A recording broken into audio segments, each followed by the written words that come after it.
Hello नमस्कार दोस्तों, स्वागत है आप सभी का इस संग्राम के यूट्यूब चैनल पर। यूपी बीएड एंट्रेंस एग्जाम 2023 जैसा कि नोटिफिकेशन आपका आ चुका है। पेपर कैसे आता है, तो पेपर में आपके जीके, हिंदी, रीजनिंग ये सभी पूछा जाता है। तो पूरा पेपर हम लोग सॉल्व करेंगे, आखिर आपको एक रिव्यू देंगे कि कैसा पेपर आता है, आप कैसे प्रिपरेशन करें जो एग्जाम को क्वालिफाई कर लें। तो पूरे पेपर 1 और 2 के क्वेश्चन लिए गए, पूरे पेपर को आप सॉल्व करवाया जाएगा। देखिएगा, पहला ही क्वेश्चन आपकी स्क्रीन पर है। उगते हुए सूरज का देश किसे कहा जाता है? उगते हुए सूरज का देश किसे कहा जाता है? Myanmar, Japan, Bharat, Norway. देखिएगा, काफी अच्छा प्रश्न है और यह प्रश्न 1 से 2 बार एग्जाम में आपके आ चुका है। तो उगते सूरज का देश किसे कहा जाएगा? जापान को कहा जाएगा। जापान से एक प्रश्न और पूछा जा चुका है कि जापान का पुराना नाम क्या था? तो जापान का पुराना नाम निप्पन हो जाता है। अगर जापान की संसद पूछे आपसे तो क्या बताओगे? जापान की संसद अगर पूछ ले तो डायट होता है। क्या होता है? जापान की संसद का नाम डायट हो जाता है। तो यहां से 2 प्रश्न पूछा जाता है। एक प्रश्न आपके एग्जाम में और बन चुका है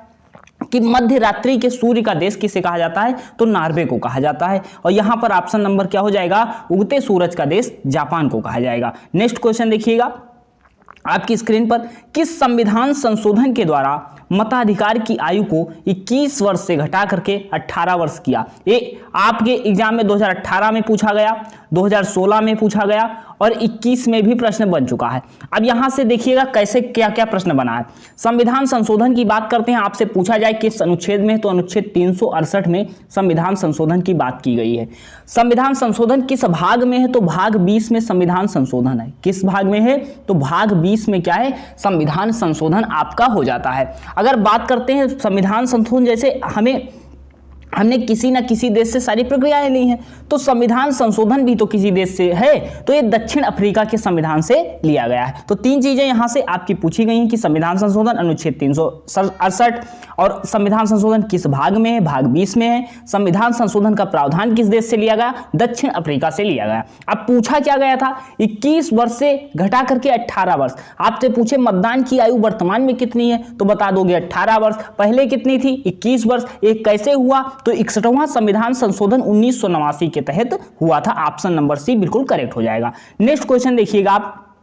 विश्व शिक्षक दिवस मनाया जाता है, सभी को चैलेंज है, क्वेश्चन एक गलत कर देंगे आप सभी लोग। विश्व शिक्षक दिवस मनाया जाता है 5 अक्टूबर, 5 दिसंबर, 5 अगस्त या 5 सितंबर को? बताइएगा। काफी अच्छा प्रश्न है और गलत होने के चांस सभी के हैं। सभी लोगों ने क्या लगाया? 5 सितंबर। बहुत अच्छे, मतलब 90% लोगों ने प्रश्न को गलत कर दिया। कैसे? हमने क्या पूछा था? विश्व शिक्षक दिवस मनाया जाता है। आपने क्या उत्तर दिया? राष्ट्रीय शिक्षक दिवस मनाया जाता है 5 सितंबर को। तो विश्व शिक्षक दिवस क्या मनाया जाएगा? 5 अक्टूबर को मनाया जाता है, जबकि आपने उत्तर दिया था राष्ट्रीय शिक्षक दिवस। तो राष्ट्रीय शिक्षक दिवस की अगर बात करें एग्जाम में पूछे तो आप लगा के आएंगे 5 सितंबर। अगर विश्व शिक्षक दिवस पूछे तो 5 अक्टूबर आपको लगाना है। ऑप्शन नंबर ए विश्व शिक्षक दिवस जो आपका होगा वह 5 अक्टूबर को मनाया जाता है। नेक्स्ट क्वेश्चन देखिएगा आपकी स्क्रीन पर है। किसके द्वारा खालसा पंथ की स्थापना की गई थी? खालसा पंथ की स्थापना की गई थी। सिख धर्म से आपका एक प्रश्न एग्जाम में आपके बनता ही है, चाहे जैसा पेपर, चाहे जो यूनिवर्सिटी पेपर कराए, चाहे जैसा, क्योंकि ये सिलेबस में आपके है। अब सिख धर्म में कितने गुरु हुए हैं? तो कुल 10 गुरु हुए हैं। कौन से गुरु हुए हैं? कुल 10 गुरु हुए हैं। अगर हम पूछ ले खालसा पंथ की स्थापना किसने की थी, तो क्या बताओगे? गुरु गोविंद सिंह ने की थी। किसने की थी? गुरु गोविंद सिंह ने की थी। अगर पूछ ले संस्थापक कौन थे, तो संस्थापक अगर पूछ ले तो गुरु नानक थे। खालसा जो थे संस्थापक, अगर पूछ ले सिख धर्म के संस्थापक कौन थे, तो संस्थापक गुरु नानक थे। अगर पूछे खालसा पंथ की स्थापना किसने की थी, गुरु गोविंद सिंह ने की थी। नेक्स्ट अगर हम देखते हैं क्वेश्चन, आपका 5 नंबर क्वेश्चन देखते हैं। भांगड़ा नागल परियोजना किस नदी पर है? भांगड़ा नागल परियोजना किस नदी पर है? हम पूछते हैं किस राज्य में है, बता दीजिएगा किस राज्य में। तो ये हिमाचल प्रदेश में है। कहां पर है? हिमाचल प्रदेश में। अगर हम पूछे किस नदी पर है, तो ये बताइएगा भांगड़ा नागल परियोजना जो है किस नदी पर है, इसको बताइएगा। काफी अच्छा प्रश्न है जो कि पूछा जा चुका है। तो ये सतलज नदी पर है। कहां पर है? सतलज नदी पर है और हिमाचल प्रदेश में है।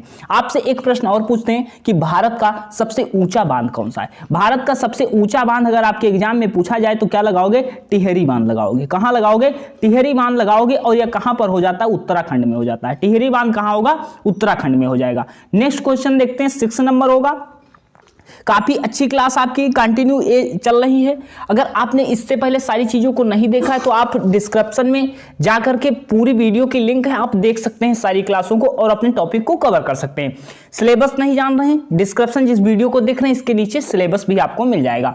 सूर्य ग्रहण होता है, अब सूर्य ग्रहण कब होगा अब देखिएगा। से प्रश्न को मतलब ऑप्शन न देखिए, हम आपको बता रहे हैं कैसे होगा।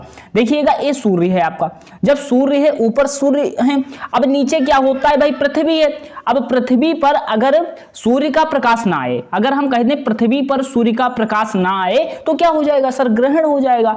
तो सूर्य का प्रकाश कब नहीं आएगा पृथ्वी पर, कब नहीं आएगा, जब चंद्रमा बीच में आएगा। क्या आएगा, सूर्य का प्रकाश पृथ्वी पर तब नहीं आएगा जब कौन आएगा, चंद्रमा आपका बीच में आ जाएगा। तो चंद्रमा आपका बीच में आएगा। सूर्य को क्या कहते हैं, सन कहते हैं सर, मून चंद्रमा को यम कहते हैं और पृथ्वी को यम कहते हैं। कुछ लोग यस एम ई के नाम से ट्रिक बताते हैं, लेकिन ऐसे याद रखो पूरा कि सर सूर्य ऊपर होता है, सूर्य का प्रकाश धरती पर आता है, बीच में कौन आ जाता है, चंद्रमा आ जाता है, उसके कारण क्या है, प्रकाश नहीं आता तो ग्रहण हो जाता है, तो सूर्य ग्रहण हो जाता है। तो यहां ऑप्शन देख लो सर, अभी हमने क्या बताया था, सूर्य और पृथ्वी के बीच कौन आएगा, चंद्रमा आएगा। तो यहां पे ऑप्शन नंबर डी में क्या दिया है, चंद्रमा सूर्य और पृथ्वी के बीच आ जाता है। ऑप्शन नंबर डी बिल्कुल करेक्ट हो जाएगा। नेक्स्ट क्वेश्चन देखिएगा, काफी अच्छा प्रश्न है। वर्ष 2011 की जनगणना के अनुसार जनसंख्या घनत्व क्या है।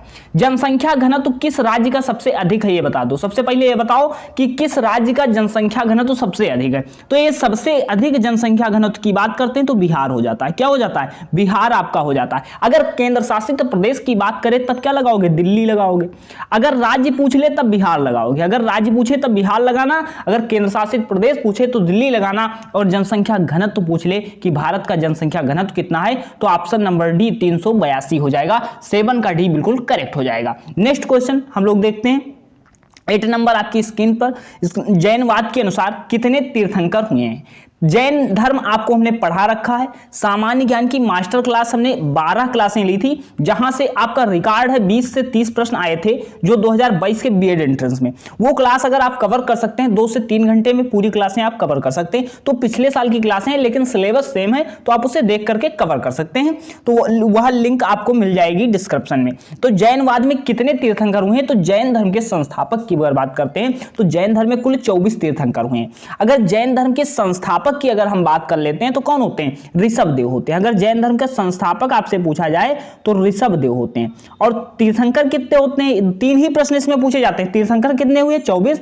संस्थापक कौन हुए, ऋषभदेव। अगर वास्तविक संस्थापक आपसे पूछ ले तब महावीर स्वामी लगाओगे। वास्तविक संस्थापक अगर पूछ ले तो महावीर स्वामी लगाओगे।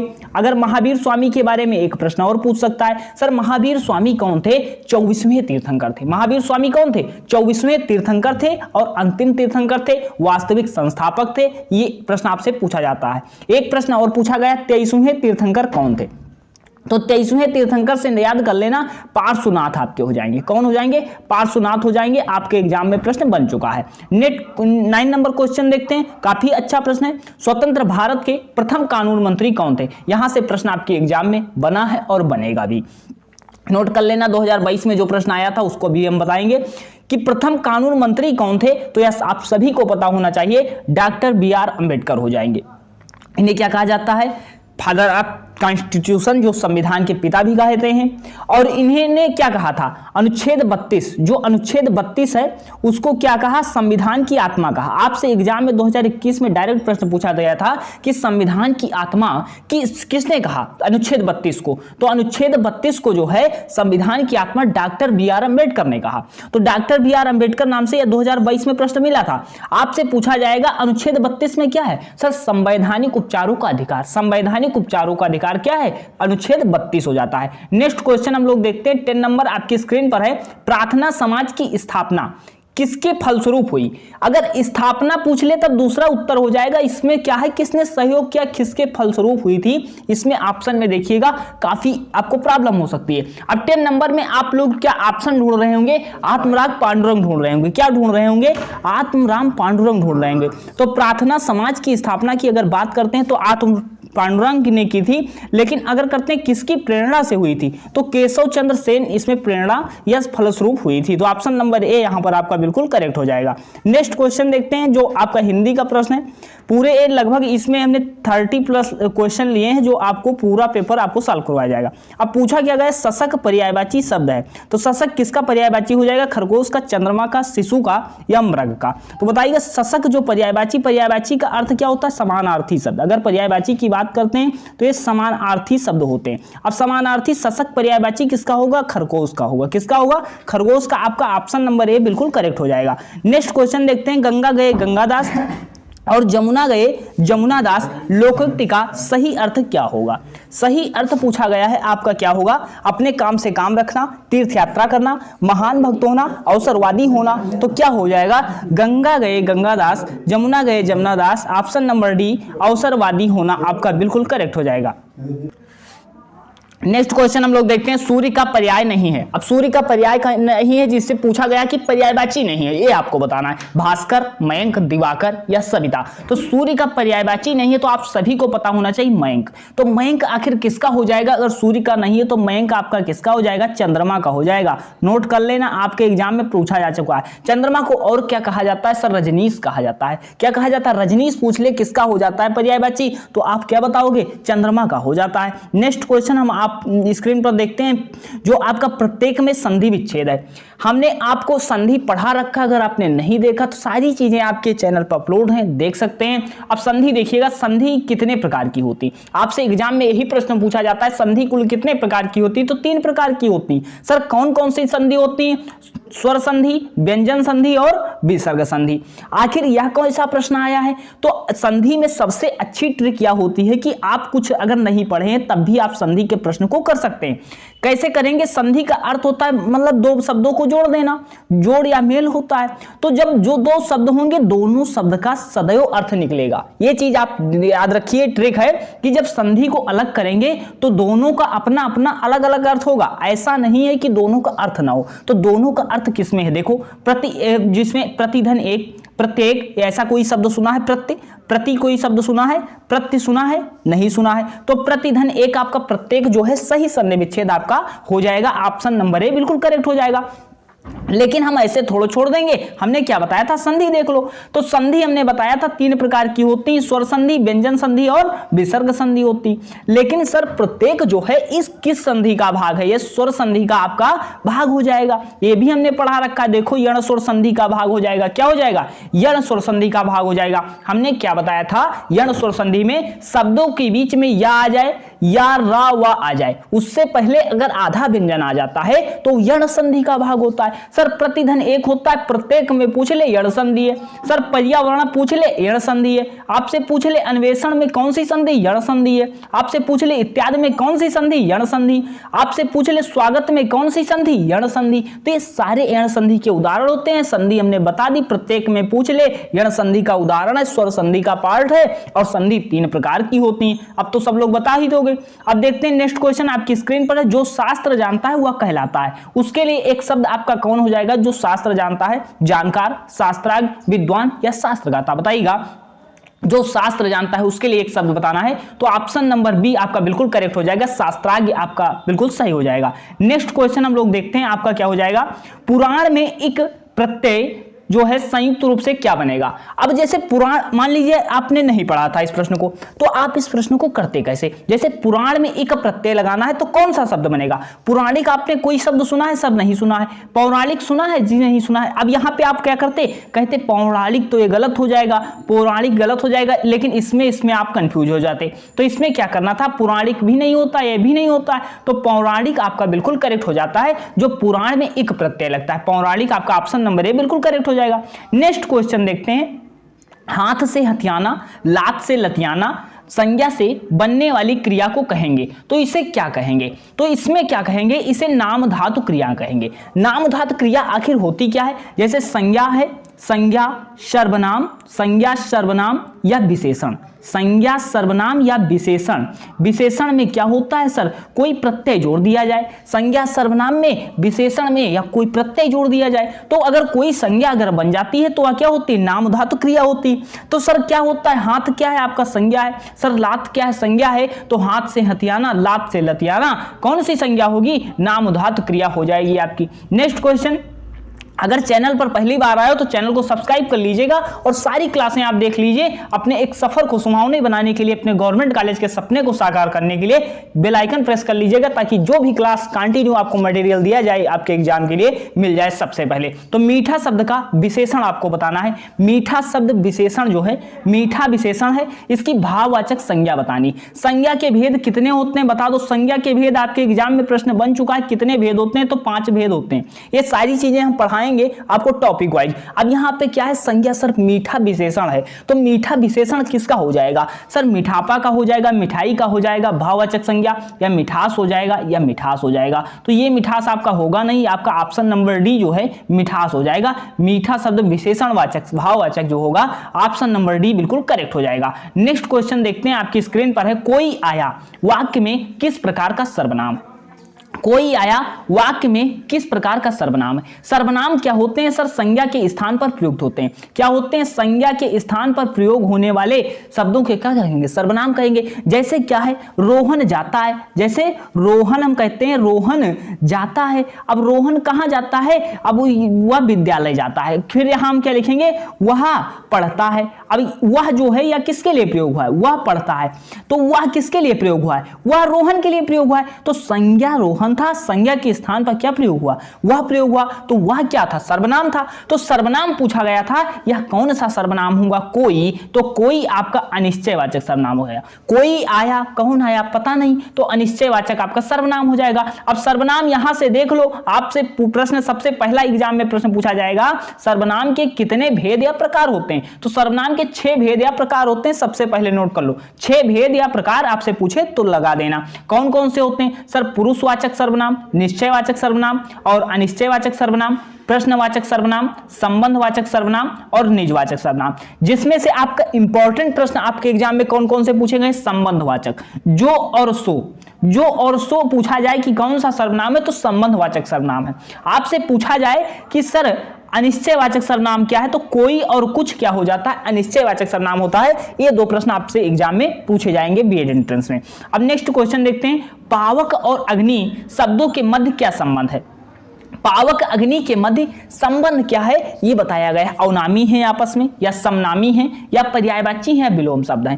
तो पावक और अग्नि क्या होता है सर, आग के पर्यायवाची होते हैं। क्या होते हैं, आग या अग्नि के पर्यायवाची होते हैं। तो सर आग क्या है, तो आग के पर्यायवाची हो जाएंगे, ऑप्शन नंबर सी बिल्कुल करेक्ट हो जाएगा। हमने सामान्य ज्ञान करवाया, सामान्य हिंदी करवाया। अब रीजनिंग के देख लीजिए कैसे प्रश्न आपके एग्जाम में आएंगे, वह देख लीजिए। काफी इंपॉर्टेंट पूरा सेशन आपको पेपर 1 पेपर 2 का मिल रहा है, कि जिसमें सारे पेपर को हमने करवाया कि क्या क्या पूछा जाता है, कैसे प्रश्न आते हैं, पूरा आप एक ओवरव्यू देख सकते हैं यहाँ पर। अब औषध जिस प्रकार संबंधित है रोगी से, शिक्षा किसके लिए संबंधित होगी। अब भाई बताओ, रोगी को औषध दी जाएगी, रोगी को औषध दी जाएगी, तो शिक्षा किसको दी जाएगी, शिक्षा किसको, अध्यापक को, विद्यालय को, शिक्षण को, तो विद्यार्थी को, विद्यार्थी से संबंधित ऑप्शन नंबर सी बिल्कुल करेक्ट हो जाएगा।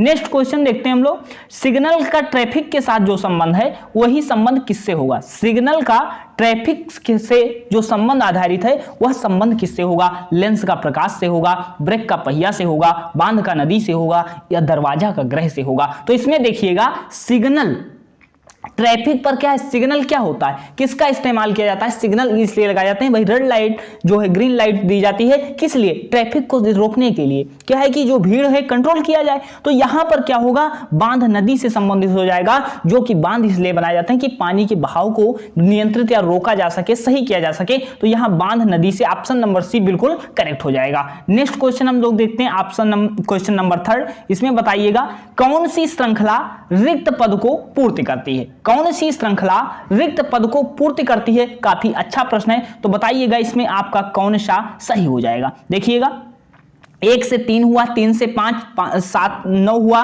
फिर 11 हुआ, फिर 13 हुआ। तो 1 में सर क्या जुड़ा होगा, सर 1 में 2 जुड़ा तब 3 हुआ, 3 में सर क्या जुड़ा, 3 में 2 जुड़ा तब 5 हुआ, 5 में सर क्या जुड़ा, 5 में 4 जुड़ा 9 हुआ, 9 में क्या जुड़ा सर 2 हुआ जुड़ा 11 हुआ, 11 में सर क्या जुड़ा 2 जुड़ा 13 हुआ। अब इसमें आप देख सकते हैं, आप इतना तो आप सभी को पता है सर 2 बार जुड़ता है, फिर 4 जुड़ता है, फिर 2 बार 2 जुड़ता है, अब क्या जुड़ेगा तो सर अब 4 जुड़ेगा, क्या जुड़ेगा तो 13 4 17 आएगा। जो लोग 15 दे रहे हैं वो बिल्कुल गलत हो जाएंगे, तो 17 यहां पर आपका बिल्कुल सही हो जाएगा। आप यहां पे देखिएगा पहले क्या जुड़ा था 2 जुड़ा फिर 4 जुड़ा था यहां पे, तो फिर यहां पे क्या है 2 जुड़ा फिर यहां पे 4, तो 13 4 17 आपका बिल्कुल करेक्ट हो जाएगा। ऑप्शन नंबर ए बिल्कुल सही हो जाएंगे जिन लोगों ने दिया।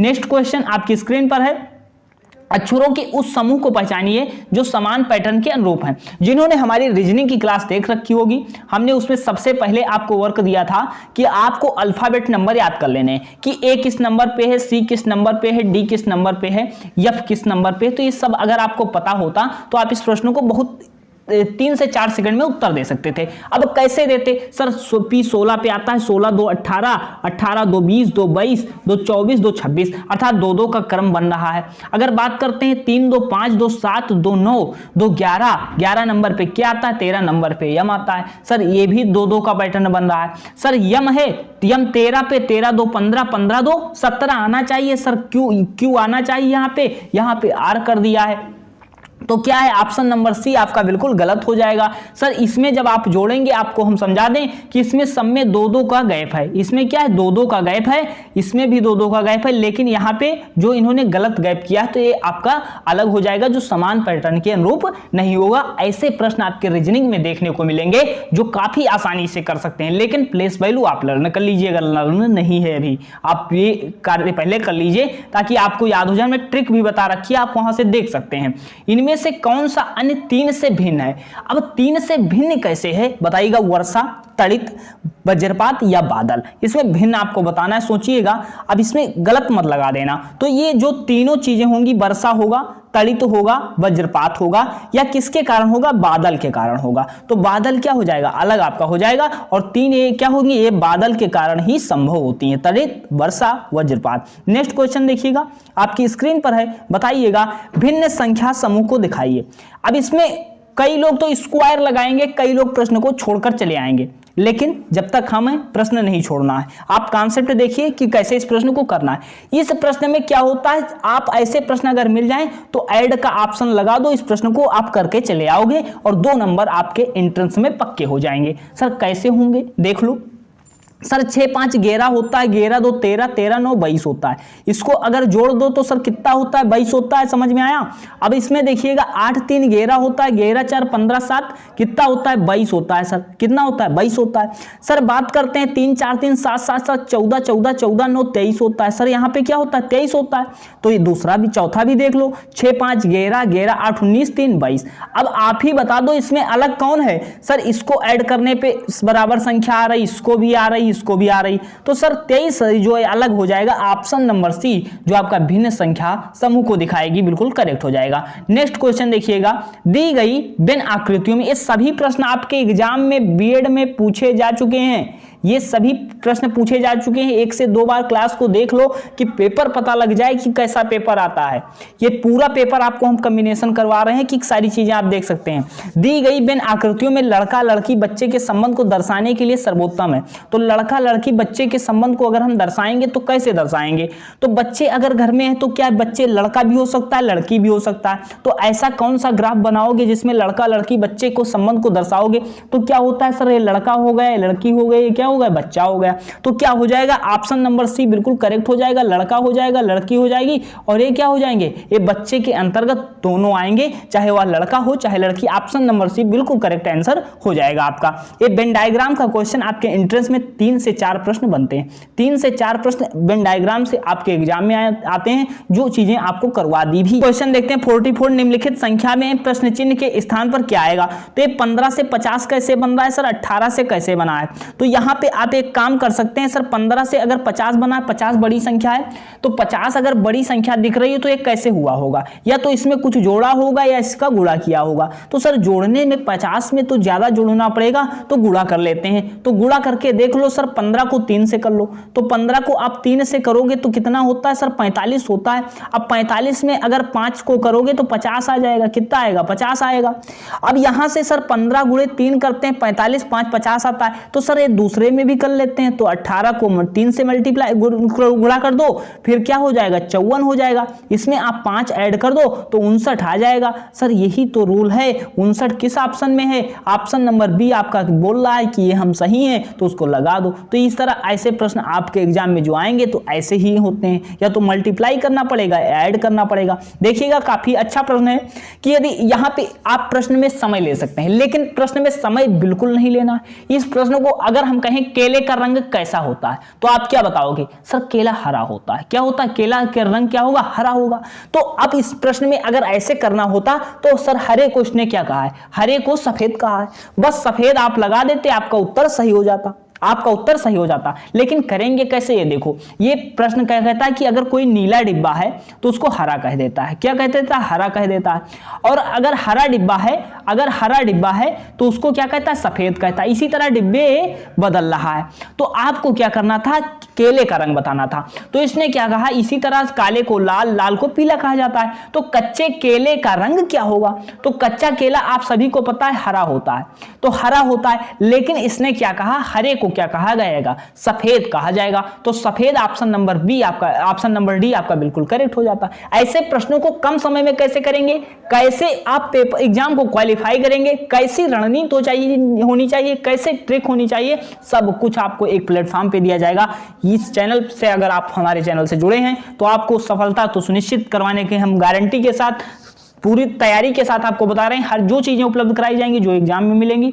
तो अभी तक पूरे प्रश्न करवाए, पूरा पेपर 1 पेपर 2 के क्वेश्चन करवाए जो आपके एग्जाम में पूछे जा चुके हैं। ये सभी के लिए आपके लाभदायक हो सकते हैं। पूरे एग्जाम में भी क्वेश्चन यहाँ से देखने के कॉन्सेप्ट मिल सकते हैं। ये पूरा प्रीवियस ईयर था। तो अभी तक यहीं तक, इसी तरह कंटिन्यू क्लासें आपको मिलती रहेंगी। अगर आपने इससे पहले जो क्लासें जो हैं टॉपिक वाइज नहीं देखा है तो आप कवर कर सकते हैं। तो अभी तक यहीं तक, मिलते हैं नेक्स्ट वीडियो में। धन्यवाद।